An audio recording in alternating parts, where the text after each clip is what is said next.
Okay, great. Well, we're really excited to be here, and I think probably the level of knowledge in the room, I hope it's a little better than mine of the Indian internet. But we have about three really good experts here who are in the game right now at a time when the market is really taking off. We're seeing about expected 200 million smartphone ads this year alone in the Indian market. So what we're going to start off doing is just let each of you guys introduce yourselves, talk about what your business does, and then also talk about this amazing inflection point we've seen. 150 million smartphones already, 200 million more coming in. What are you guys getting excited about from your particular business perspective about this market? So yeah, why don't we start off with Deepak, and then we'll go around. Hi, good afternoon everyone. I'm Deepak Khurana, founder at WeServe.Mobi. We are a global mobile ad exchange focused across emerging markets. In the month of March, the exchange reached out to close to about 421 million mobile internet users. The company WeServe started about 4 years back. Personally, I've been involved with the new media digital space right from 95-96. I've seen the adoption of internet in the first 6-7 years, and then moved to the mobile space, and been constantly involved with new initiatives in the mobile space. So that's my introduction. Should we? Yeah, just real quick, outside of India, where else are you guys, since you said other developing markets? Yeah, so for us, outside of India, it is Southeast Asia, it is Latin America, and Middle East Africa. That's where about 85-90% of our users come from. Okay, great. Yeah, Ni Hao, good afternoon. He's not Indian, I can hear you scream. I actually come from a country where the sun never sets, mainly because our God doesn't trust us in the dark, I don't think. Which is Wales, which is a part of the United Kingdom. A few sort of interesting facts about Wales while I'm at it. We're sort of famous mainly for rugby, singing and sheep. But one interesting fact that you might not know about is that Wales actually was the location for the first ever wireless communication. So the mobile industry, I think, sort of grew out of my country, out of Wales, when this Italian chap called Marconi sent the first wireless signal ever from a place near Cardiff across the British Bristol Channel over to England. Nothing to do with India whatsoever, I'm afraid, but I'll just, of course, England and Great Britain, great history with India. Ruled India, of course, for 80 odd years until 1947, the British Raj, as it was called in those days, and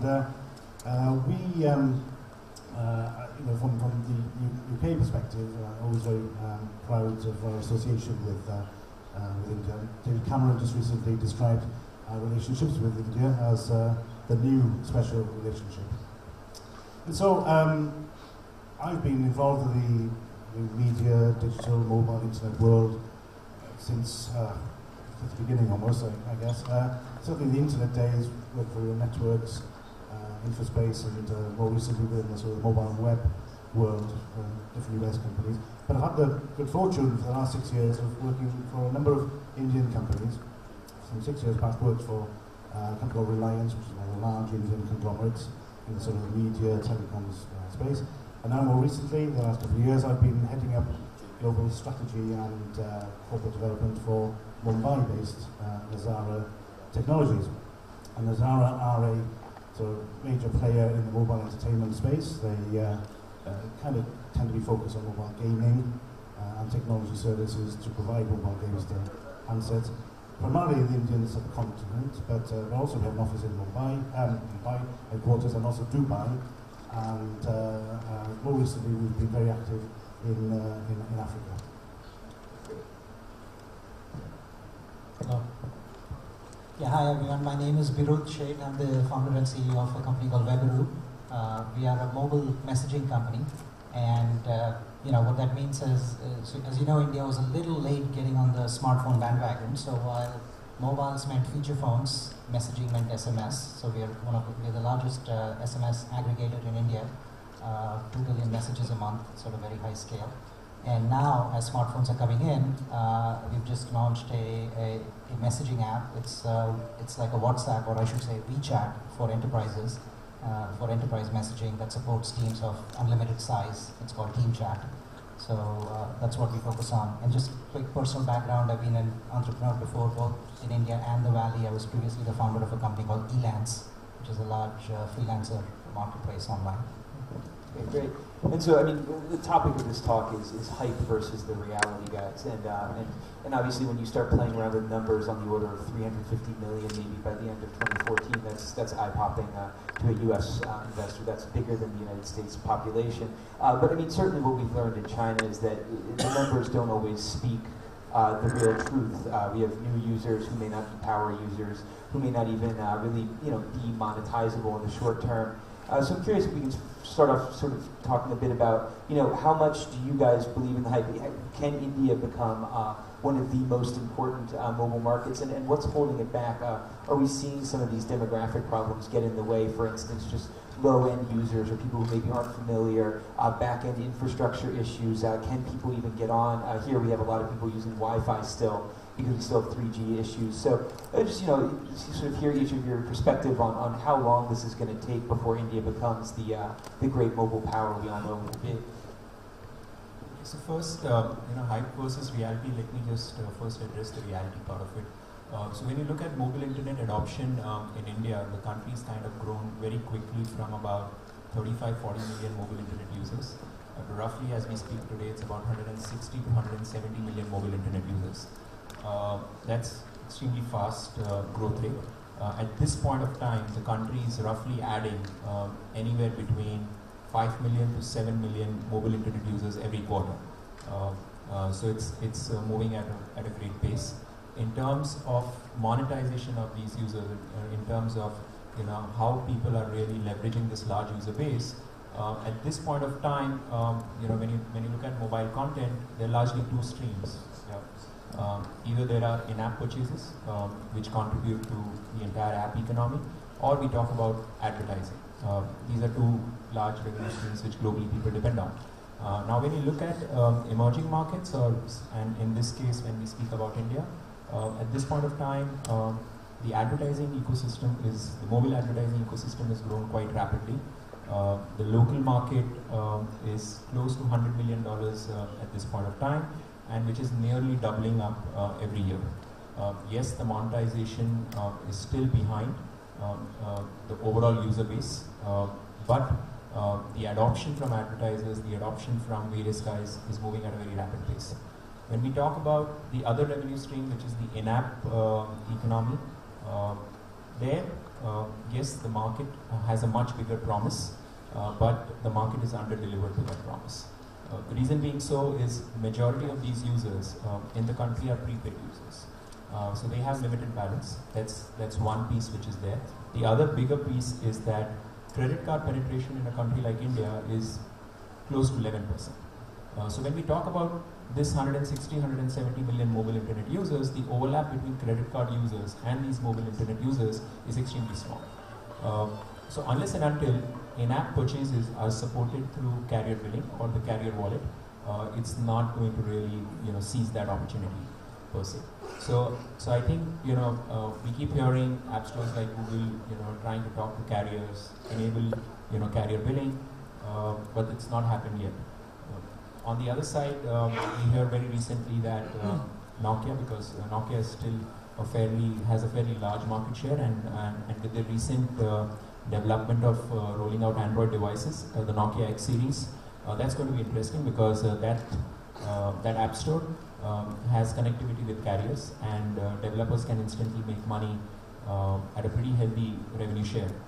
So I do believe that this year we will start seeing good in-app transactions coming out, and that would kind of put India, in the center of gravity because it has the user base. All it needed was, the right kind of billing connectivity with the users. So we'll see how this year plays out, but looks promising. Okay, great. So some of these real issues with just the logistics of getting these payments made. Yeah, it's interesting actually. Deepak quoted some figures there. It actually took about 10 years for them to go from sort of zero internet usage to 10 million internet usage, and in the last 2 or 3 years they've gone from 10 to 150 odd million, I think. And because the interesting thing is that's primarily all on mobile phones or on smartphones predominantly. Of course, there is still the feature phone market in India, which is something like 800,000 subscribers-ish, or to a million, which has predominantly been the main market, particularly from a content provider, publisher's perspective. Our main focus has been, until more recently, on these feature phone markets. And the carriers, of course, very much dominate the feature phone market. You don't see the app stores like we have here in China, the 360, the Tencents and so on. You don't see them in India as much as we do here. So it's carrier dominated. And we often get the question, I always get the question, well, why do you deal with carriers? And it's like the bank robber in the 1940s America being asked the question, why do you rob banks? Because it's where the money is. So when people ask me that question, why do you deal with carriers? Well, it's actually because where the money is. They've actually got some mechanism to extract the money from the consumer. Deepak quite rightly said it's 90% prepaid, but as long as it's within the credit balance, you can get some money, sort of thing. And we, as part of our subscription channels, target very low daily, weekly subscriber amounts, to which the volume that's there of the million times, even if it's only sort of 2 or 3 rupees or a couple of euro cents or whatever, dollar cents, it adds up to quite a lot of money actually at the end of the day. All that's of course shifted and shifting as the smartphone revolution hits India. Now, as Deepak quite rightly said, the issue is then you don't have the credit cards to essentially monetize that. But I think that will come in time, and I think technology within the mobile space, in terms of mobile payments, mobile wallets, there's banking systems in the UK at the moment, just launching this week a sort of a thing called PayFit, which is a bank sort of led initiative where people can actually transfer money, buy things, a bit like a Casa system in Africa. And that sort of technology will come into India, I think, and help overcome the issues of the lack of credit cards and so on. Just a quick follow-up on that. I mean, we've seen the games in general on smartphones have made the lion's share of the revenue thus far. I'm curious, just what kind of scale are we talking about in India in terms of feature phones versus smartphones, in terms of total gaming revenue? I don't know if you have any sense of those market sizes you can share with us. Well, from our perspective, yeah, I mean, it's probably 90% feature phone revenues, mainly because of the carrier influence. And it harks back to the days of, this was the same in the West, when the carrier dominated or was the main access to downloading content. As long as you bought the games, you had the carrier a nice lunch and a glass of beer or something, and he then put your game as featured game of the week on the deck, it would suddenly do thousands and thousands of dollars, mainly because of the discoverability. And it was a lot easier in those days. I mean, it is now still in India, a similar way of getting that discoverability. If your game's featured, game of the week, etc., then it'll do well. Smartphones at the moment, and smartphone gaming, is very much in the sort of domain of Google and the iTunes to a certain extent, and Google Play. But because the monetization is more difficult, then it's certainly from a pay per download model or in our purchase model, then it's tricky.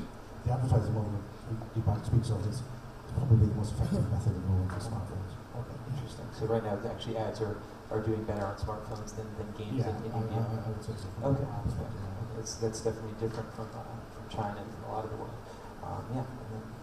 Yeah, no, I think anybody who's been in the Indian market or been an entrepreneur, for the longest time, you're sort of waiting for the billion user potential to sort of get realized. And I think this year feels like a big inflection point in terms of the adoption. The tsunami is here, it's happening, and I think what happens in a lot of these things is once you get to a critical mass of 250, 300 million users plus, then any micro market within that space becomes sizable and meaningful. Right, so from an entrepreneur standpoint, I mean, now is the time. Maybe last year wasn't, next year might be too late. And even though there's still a large installed base of feature phones, I think it's just moving so quickly that it's going to surprise everybody. I think the bulk of the feature phones are in the $100 to $200 price range. I mean, so slightly lower price than what you might see elsewhere. A lot more price sensitivity there. There's a lot of local brands, Micromax, Carbon, Lava, a bunch of others that are just really specializing in that market and doing a good job so far. So that's helping. And I think, and I'm sure you're going to get to the local apps ecosystem and so on. I mean, there's a big difference in India versus, let's say, China, in that it's a very open environment. I mean, there's no sort of a great firewall equivalent. So kind of the way that will develop is also going to be very different. It's good and bad. I mean, it creates an open environment for global players, Chinese players, or global players as well to participate in the Indian market. But it's also more competitive because it's sort of there are no incumbent advantages. I mean, you really have to understand the market and do a good job. So. See, it's interesting actually. We talk about there's 200 million people connected. We forget there's another 4 billion people who aren't connected at all yet, and when that comes on stream over the next 5, 10 years and so on, it's the size of the market is compared to the US, Europe, and so on. It's mind-blowing actually the opportunities. Okay, great. And so the next question, and you kind of jumped to it there, is this local ecosystem, this local startup scene. We've seen in China a real flowering centered around Zhongguancun and some of the other, lots of other cities actually, where we see a whole collective of startups coming together. And the world, in a way, has already been through this stage for 4 or 5 years now. Everybody has a startup, right? And so India now just kind of coming to this point where the smartphones are starting to get big. How competitive is this local startup landscape? How much access to investment is there? Or is it just that the larger guys from outside, the Googles, the Facebooks, the Tencents of the world, the Lines, are coming in and spending big and out-competing local rivals? I mean, I'm curious how that battle, we're at that inflection point now. How is that battle shaping up to win or surf that wave as it breaks?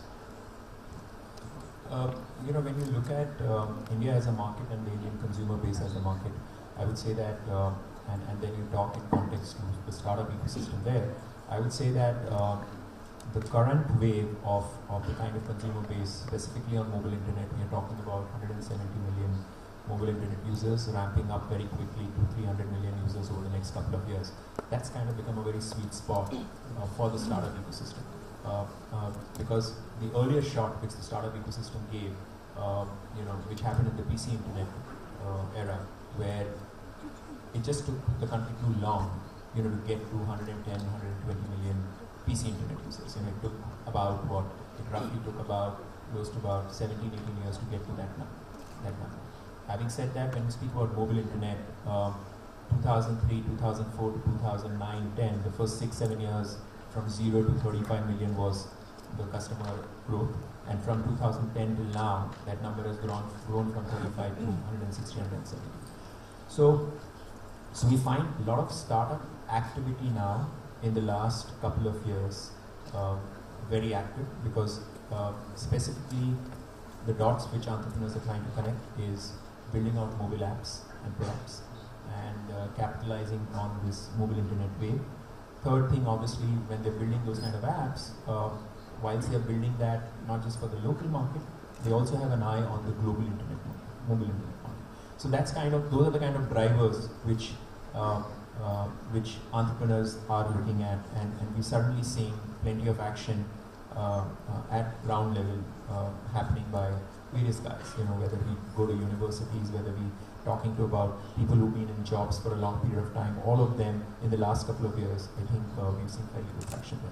So that's the activity on the entrepreneur side.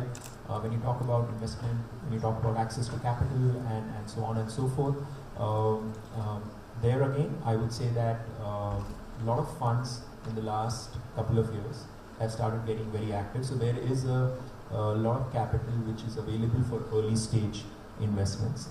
So that's, the entire investment space, I would say, is more attractive to early stage than late stage VCs there. But early stage, if someone wants to raise anywhere between $500,000 to 1.5, 2 million and get that going, not so difficult there. Having said that, I would still say that a lot of entrepreneurs still need a lot of mentorship initially as they're trying to build some of these pieces, because I do think that what the entrepreneur wants to build out, what he wants to give in terms of equity to VC, that's aggressive. The early stage guys are there, but they are very aggressive in terms of their shareholding, which I think over a period of time will kind of level out as we go along. I think if you just look at and compare what sort of happened in the West in the last 20, 30 years, you had sort of mobile 1.0, which was sort of back in the 90s of Apple, Google, Amazon sort of dominating the mobile web 1.0 as it were. And then mobile web 2.0, which was the sort of the new sort of incumbents of Facebook, Twitter, YouTube, and so on. And those companies have sort of arrived in the sort of 2000s or so. Now in India, all of this is happening all now, all at the same time really. So you haven't got the sort of the build-up we've had of 20 years in the West doing all of this kind of stuff.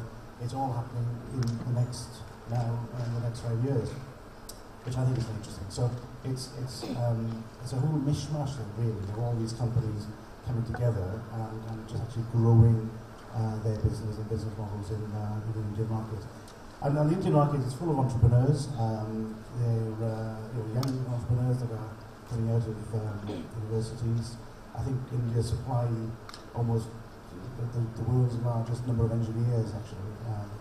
They come from universities there. Their biggest challenge will probably be just keeping that talent because of course the Americans will dangle the kind of work for us, say Microsoft or Google or whatever, and they'll take people away, the best people away, and they'll stick them in Silicon Valley or Seattle or somewhere. But is there a cultural, one of the things that we see in China is actually a cultural issue where just convincing people to go and take the chance at a startup as opposed to go to work for that big company is an issue. And I don't know if that's the same problem in India at all or not. No, I'm probably not close enough to it to sort of comment. Possibly I would know more about that than I do. But you certainly see within a lot of the American companies, there's been a big influence of Indian employees going there because of the big company. They offer, all the trimmings of housing and benefits and yada. And people are moving there. Now, I think actually some of them are coming back because they get the entrepreneurial bug from doing this, and they see what it's like in the valley, and they think, oh, I can do this back in India, and they are coming back, which is great, and I think that's to be encouraged. But you don't want it being too much the other way, really. They need to hold on to their entrepreneurs. Yeah, I think to your core question of how's this going to play out, international players versus domestic players. So, like I mentioned earlier, India is a fairly open ecosystem, very accessible in many ways. So for example, the Google of India is Google, right? The Facebook of India is Facebook, and so on. So it's hard to create simple, pure copycat models of international players and say, okay, we'll do the Indian version of it, and that's why it should succeed, right? So that's not going to be possible. However, if the product or the service has or takes advantage of local characteristics, so certainly the Amazon of India is a different company, Flipkart, if you will, because local logistics is very different. If you look at local travel, dealing with travel agencies and airlines and so on is sufficiently different where that's a local business. In fact, some surprising apps, right? There's a like M Indicator is an app which basically just has railway timetable schedules just in the app, and just simply converting from paper to an app just has I think 5 million downloads in one city alone, which is about half the city's population, I think. Local language news news aggregators are also quite popular, and then things like cricket, Bollywood, that kind of content is of course evergreen and very popular, right? So I think the way the other thing I'd like to allude to is, even as you're developing a service for India, I think you have to be careful not to think of India as a monolithic or homogeneous country. Let's say even like China or perhaps like the US even, and they relatively are more. So for example, if you look at it as economic classes, if you will, right, India is kind of a UK combined with a Brazil combined with sub-Saharan Africa rolled into one, right? Which means there's a lot of sort of high-end global cosmopolitan sort of people, and then there's a really large sort of middle class, and at the same time there's just a lot of poverty as well. So very huge differences on the economic side. Even on the cultural side, right? India, you have to think of it more like Europe. It's like 29 or 30 countries rolled together into one, because the language, the dress, the food, everything is just different. It's kind of like going from France to Germany to Spain. I mean, it's just huge differences, right? So India is just vast, immense, and very diverse, culturally, economically, and so on. So that opens up opportunities, right? When you think about it, a lot of, I mean, there could be a lot of interesting services that works for certain sites. I mean, I'll give you a simple example, right? A dating site. The earliest version of dating sites, I think Shadi, and you know this, Deepak, right? So it was just like a dating site where you go up, create your profile, and do that. And then, another one that came around, they created sort of local dating sites, one for each language or culture, if you will. And clearly that got more adoption because, people's sort of marriage preferences tend to be within their regions, if you will. So I think things like that are, India has to be, I mean, to have a product succeed in India, it's got to be different, it's got to take advantage of it. So coming to your question of how's the ecosystem, and it's certainly, phase lag with China. I mean, China is much further ahead. I see a lot of energy even at this event. I think India, the ecosystem is emerging, just developing. I think once we get to this inflection of critical mass of users, that should certainly accelerate, not as deep. But like I said, at the same time, it's challenging, right? You can't just say, okay, I'll do something that's done elsewhere and do it for India, because that product elsewhere is in the same app store, equally accessible as a locally built product. So so it's harder to do it, but at the same time, the ones that emerge will be globally competitive, because from day one, you kind of need to say, okay, is what I'm doing the best in the world, not just different or for a different country. So. Okay, great. And I'm gonna try to a dangerous word at a tech conference, the I word, innovation. What sorts of innovation do you guys see coming out of India? And I mean, do you think some of these local developers are doing truly unique things? And one of the things I found covering China is that a lot of times innovation first comes from localization. So you're looking at how to make something work for a local market. And then once you figure that out, it happens to be different than anywhere else, and maybe it's a better way of doing something and it catches on elsewhere. So I'm curious if you guys are seeing anything you would sort of describe as purely innovative. And also, the other part is when you're dealing and competing directly with these large companies, the Facebooks, the Twitters, are there certain local tics, local features that you can add, or that you've seen success adding that really make these apps take off? And I don't know if there's any examples you guys can think of that would be interesting to share here. In terms of localization, I would say that, or if we take into account certain categories, the examples which you cited, Facebook, Twitter, in the social segment, there aren't many other guys there who try to replicate anything successfully in the social segment. Like what you see, in China, where you have, apps like WeChat, which are popular here. But typically in the social category, the Indian users have adapted to largely US-led products. When you speak about innovation, I would say that there are not, people are not looking at doing big innovation. If I were to, and it really depends on category to category. But India has a lot of room for people to do micro innovation. Because, like I said, let me take an example of micro innovation. Now, if you really look at gaming as a business, all of us are familiar with gaming, and typically you look at how do I charge users for gaming. So there you would go ahead and say either it's a pay per download, or you're trying to charge something to a user which is a large amount.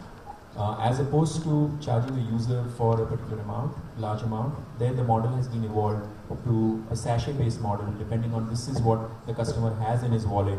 So let me charge him for this service 10 cents a day. Okay, but let me charge him that 10 cents a day for the next 1 week. That's really how I can monetize my service. So that's adoption to the local wallet.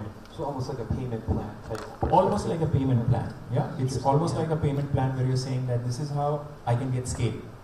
So I don't need to really charge big bucks to the user. Let me give the service free, and then let me have a model which I charge in microtransactions on a daily basis. Now that, in my view, when you look at digital content sales, that's innovation, or that's that's a completely different way of charging millions of users. And whether it is And we saw that in music, we saw that in gaming. Now we're seeing that across other forms of content, which is being digitally sold, and those businesses have scaled up significantly just through this. Now this is like specific to mobile. When you talk about advertising businesses, there I would say all the business models have pretty much been similar to what the global business models are. So there I have not seen much innovation in that form.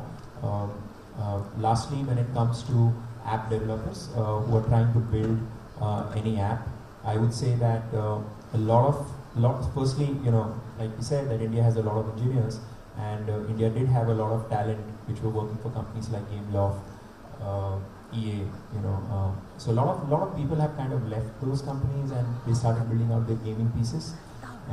There again, they've learned things from there and now trying to do, but still yet to see a top title produced out of India, which is kind of has, got global following. Local games, when you try to, theme it to themes like cricket, Bollywood, as we pointed out, there again localization is done to kind of win that market.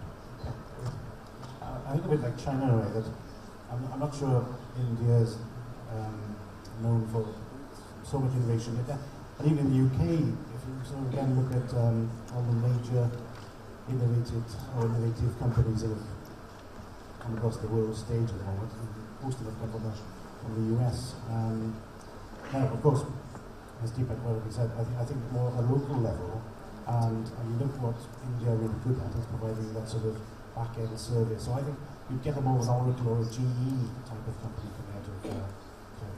You've got companies like Tata and so on that are huge and not so much innovative, but they're actually very good at getting things done and getting the service put in place, and production and manufacturing and so on. From specifically a mobile sort of gaming perspective, there's been one or two that have sort of tipped the charts. Doom 3 recently did about 7 or 8 million downloads in a couple of weeks.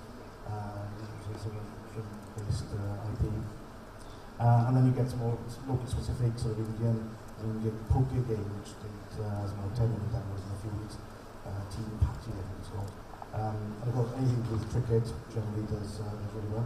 And of course, they've got their Bollywood, and Bollywood is, speaking of Hollywood, is bigger than anything else around the world in terms of the sort of film industry. So there's certainly innovation within that, I think, that we see. But of course, it doesn't always then translate into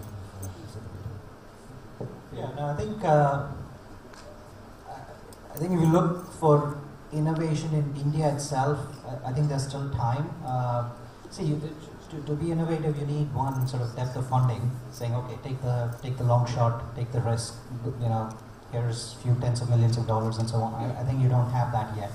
And the other critical requirement is a local market that you can use as a base to then build upon it. Okay, which also hasn't existed. I think if you think about innovation of Indians, I mean, you look in the valley, 1 out of 3 startups or more are by Indians, right? So the challenge is, in the absence of funding, in the absence of a native market, you haven't had innovation out of India, even though it's been out of Indians in the valley, for example, right?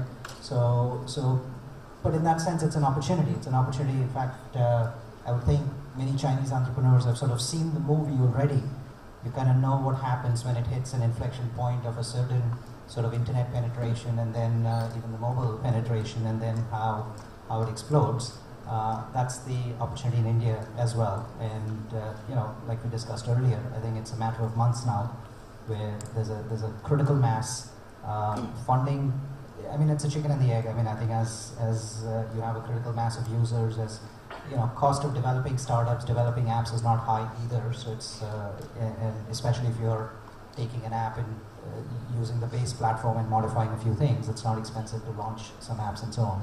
So I think the answer to this question a couple of years from now would be very different than it is today. But I think we're sort of right at the on the verge of sort of a big wave of innovation.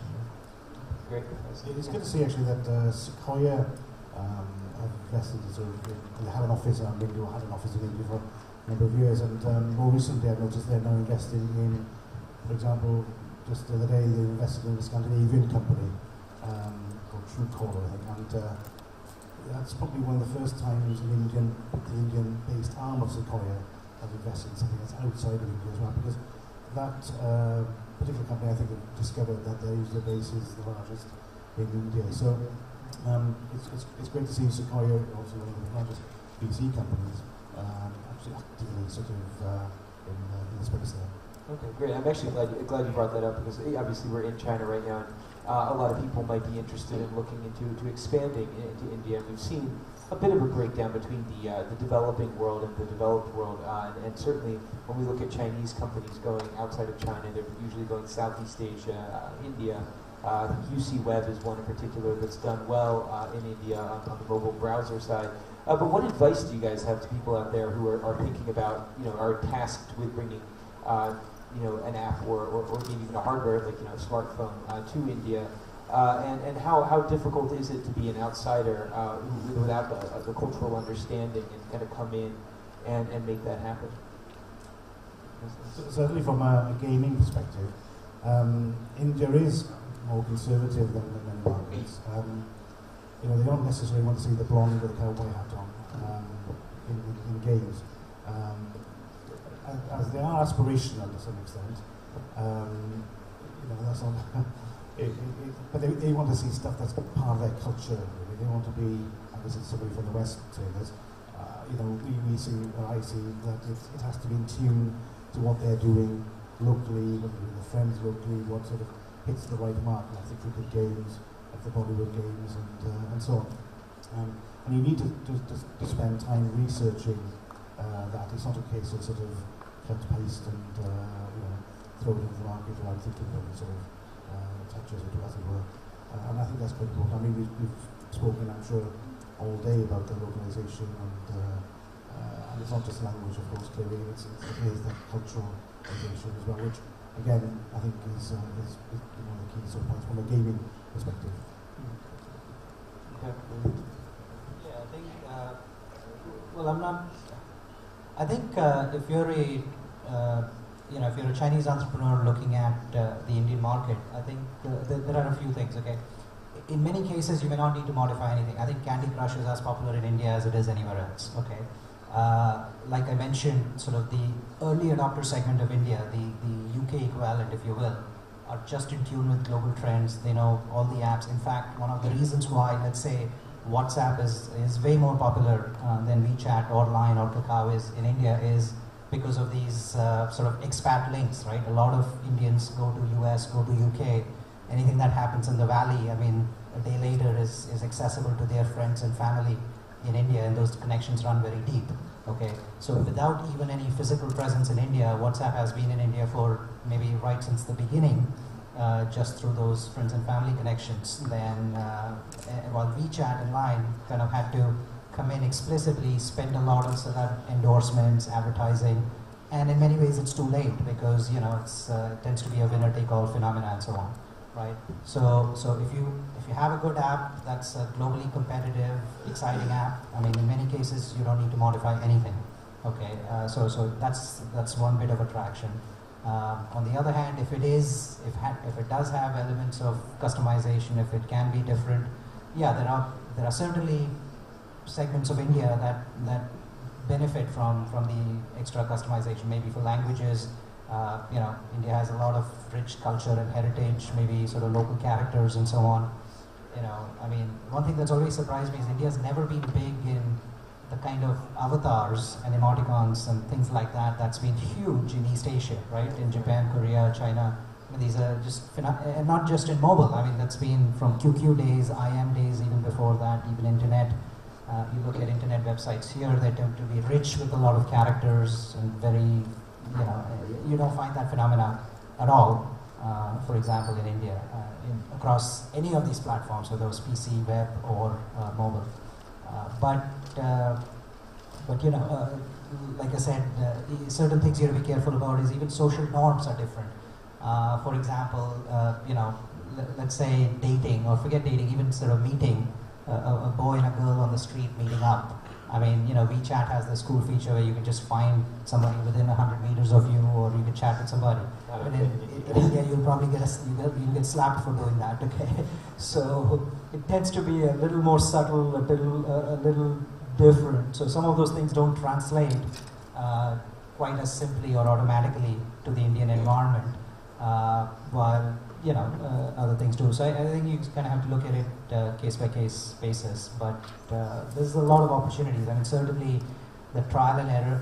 The one benefit that, let's say, Chinese developers would have versus American developers would be certainly the cost economics. I mean, as you know, people out here have dealt with sort of high volume, low unit cost sort of businesses versus which is a little different than the Western markets. So I think that's probably the similarities in terms of developing markets. So, when you look at Indian consumer base, they are, in my view, very open to global products. So as long as you are within the boundaries of their cultural acceptance, they would go ahead and dive into it, learn or explore some of these new product offerings. So and specifically when you look at, if I were to look at from the China point of view, and if I were to look at this stage, we find the entire gaming ecosystem very vibrant here. And I do think that that's an opportunity for them, because outside of this large market, which is the other big market, which is still to be captured, which is not as competitive as or as mature like the US is already mature. So India, in that sense, has that attractive pool. And it's a good time. It's really a perfect time for those guys looking at acquiring users there, or getting their product adoption there. So we've also seen apps like WeChat, Line. Yes, they've not been as successful as WhatsApp, but we still see a fairly good adoption of WeChat in the country. And given the fact that the user base is so large, that even if they get 20% of the user base, that kind of puts them on a fairly attractive platform. So gaming, social, and these continue to remain attractive platforms for Indian markets. Great. I think we just have pretty short on time at this point. Just a minute, I'm told by the sign. Is the one thing I wanted to just ask real quick, I don't know if one of you guys could just jump in and answer this. In China, we've seen certain events show how impactful technology is on people's lives. India right now is in the midst of the world's largest election, and I'm curious if you guys saw any funny ways that technology is being applied or smartphones are being used this time around in elections that that obviously weren't there a few years back. So I don't know if anybody can jump in and give us a quick funny anecdote to end I think a quick sort of amusing anecdote is I came across political mobilization in India is massive. I mean, running an election, billion voters, political parties themselves have like a few million volunteers, which means somebody who's coordinating all those volunteers. It's a gigantic sort of organizational task, and I've run across a few guys that had like 300 WhatsApp groups, each with about 50 members. Wow. Because he needed to broadcast something to all his volunteers instantly, and WhatsApp limits it to 50 people. So just one example, but pushing devices, apps to the breaking point to make it work, because the scale is just so immense. Okay, great. Well, guys, thank you so much. This was fascinating. We're looking at a market which I think is probably going to live up to the hype. It's just a matter of when, I think. It seems like we've enumerated a few hurdles there, from online payment infrastructure to getting the localization right, and from the Indian perspective to being able to compete with some of these well-financed top guns, the Facebooks and Googles of the world. And it sounds like there's opportunities for Chinese to come in, and there's also a lot of opportunities for Indians who may have already developed some of the biggest apps in Silicon Valley to come back to India and obviously look elsewhere. So I think look forward to hearing an update next year in the same place and seeing where we've gone. If we hit the 350 million, 400 million target, can India give China a run for its money? So thanks again, guys.